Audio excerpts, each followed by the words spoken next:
ही सगळ्या दृष्टीनं बरोबर महत्त्वाची आपण पाहताय आपल्या पडद्यावर भारतीय जनता पक्षाचे अध्यक्ष राजनाथ सिंग आपण पाहताय राजनाथ सिंग त्या ठिकाणी आलेत आणि नरेंद्रभाई मोदी भारताचे भावी पंतप्रधान नरेंद्र मोदी आता गंगा पूजनासाठी गंगेच्या घाटावर आलेले आहेत। सर्व माध्यमांचं हजारो लाखो लोकांचं आणि टीव्ही स्क्रीनवरून पाहणाऱ्या करोडो भारतीयांचं लक्ष आता फक्त त्या एकाच व्यक्तीकडे आहे। लोक टाळ्या वाजवत आहेत। नरेंद्र मोदींनी या गंगा आरतीच्या निमित्तानं उत्कृष्ट मार्केटिंग आणि तेही अगदी जबरदस्त देशव्यापी आणि फुकटात तुमचं मार्केटिंग मी कसं संबंध देशभरामध्ये करू शकतो याचा प्रत्यय ते पुन्हा एकदा बनारसवासियांना देतात। आपण आपल्या पडद्यावर पाहताय दोन कॅमेऱ्यातून टिपत असलेली दृश्य त्यात नरेंद्रभाई मोदी गंगा पूजनासाठी आलेले आहेत।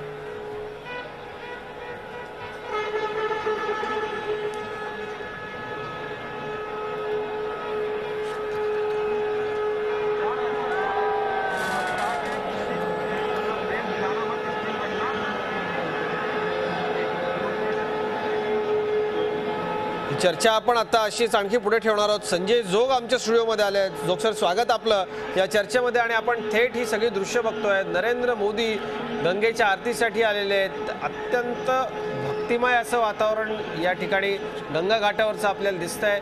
प्रचंड कडेकोट बंदोबस्त गंगा घाटावरती ठेवण्यात आलेला आहे। शंखनाद होतोय आणि काही वेळात आता या शंखनादाचा अर्थ असा आहे की आता गंगेच्या आरतीला सुरुवात होणार आहे। अत्यंत सुंदर असं दृश्य असतं। गंगेच्या किनाऱ्यावरती या गंगेच्या आरतीसाठी तयार झालेली सगळी मंडळी या गंगेच्या काठावरती येतात। मोठमोठ्या आरत्या घेऊन या ठिकाणी गंगेची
गंगेच्या घाटावरचा अत्यंत भव्य और भक्तिमय असा सोहळा आपण आता बघतोय। गंगेची आरती या ठिकाणी दररोज होते। सांगता येणार नाही इतक्या वर्षापासून, हजारो वर्षांपासून हा सोहळा दररोज सुरू असतो। पण नरेंद्र मोदींनी ज्या पद्धतीने सांगितलं होतं की मी बनारसच्या, जसं गुजरातच्या प्रत्येक गोष्टीचं मार्केटिंग केलं तसं मी काशीच्या, बनारसच्या प्रत्येक गोष्टीचं मार्केटिंग करेल।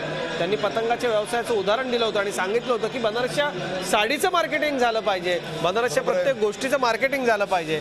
या आरतीचं ते मार्केटिंग करताना घटनेला अत्यंत मोठे पदर आहेत आणि त्यातला एक पदर हा निश्चितच धार्मिक आहे, आध्यात्मिक आहे, सांस्कृतिक असा पदर आहे, परंतु राजकीय पदर आहे। परंतु मला असं वाटतं की याच्यातनं मुळात गंगा पूजन या गोष्टीला जे एक टुरिस्ट मॅपवर आज स्थान मिळतं आहे ते माझ्या दृष्टीनं खूप महत्त्वाचं आहे। संजयजी काय सांगाल?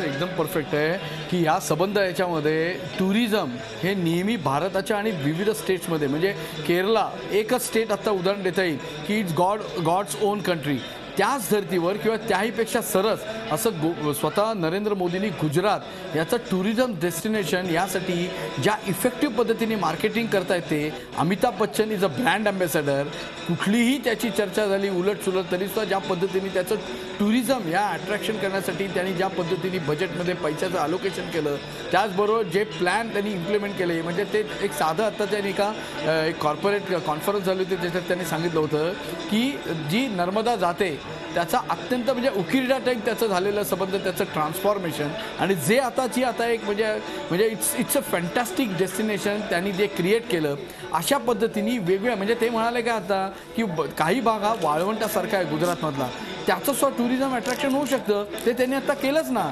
म्हणजे आता ज्या पद्धतीने गीरची सँक्च्युरी इथे, म्हणजे ज्या टुरिस्ट आत्ता ज्या पद्धतीने जात आहेत, म्हणजे आत्ताच्या तुम्ही कुठल्याही प्रकारचे ट्रॅव्हल कंपनीज बघा त्याचे असलेले जे डेस्टिनेशन पॉईंट आहेत त्याच्यात गीरचा अभयारण्य त्या डेस्टिनेशनमध्ये आता निश्चितच ॲब्सोल्युटली काशी विश्वेश्वराचा रुद्राभिषेक अथवा गंगा पूजन आपण पाहताय, तिथला ॲम्बियन्स आपण पकडायचा प्रयत्न करूया।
घाटावरती आरती सुरू आहे. वाराणसीमध्ये गंगा घाटावरती मोदी गंगेची आज आरती करणार म्हटल्यानंतर दोन्ही बाजूला घाट दुतर्फा फुलून गेले आहेत.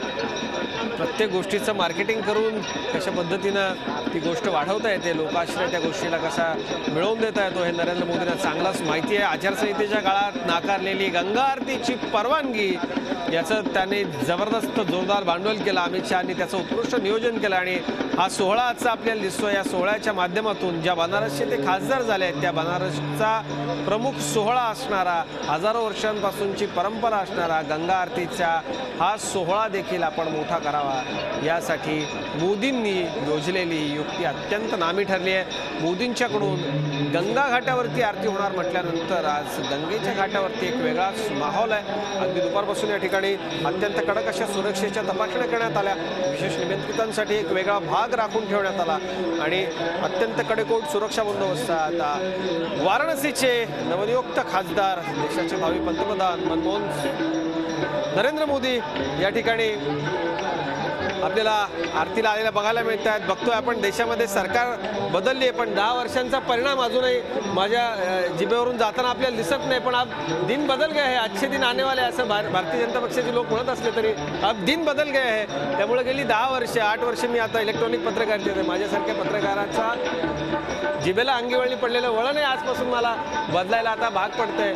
आता नरेंद्र मोदींच्या राज्याभिषेकाची तारीख डिक्लेअर झालेली नसली तरी देशाचा हा भावी पंतप्रधान आता या ठिकाणी गंगेच्या आरतीला आलाय.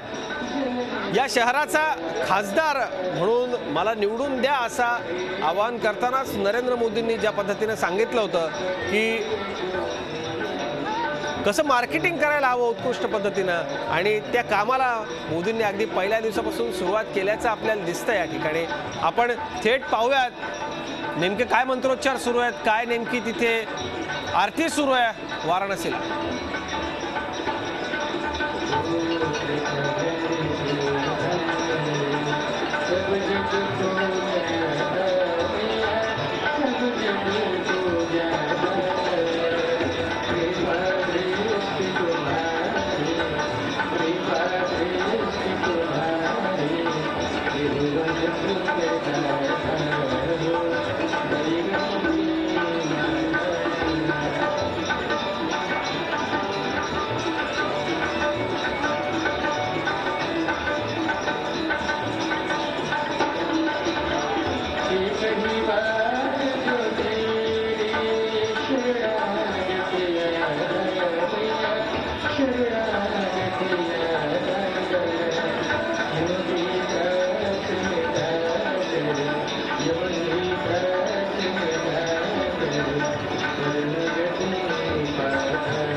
Thank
you.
प्रभु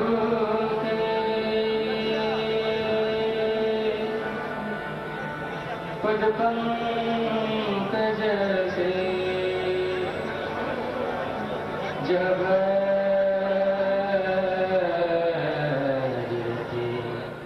तप की हवा ब्रह्म कमंडल से कैसी शिव शंकर शीश झी 24 तास रहा एक पाऊल पुढे.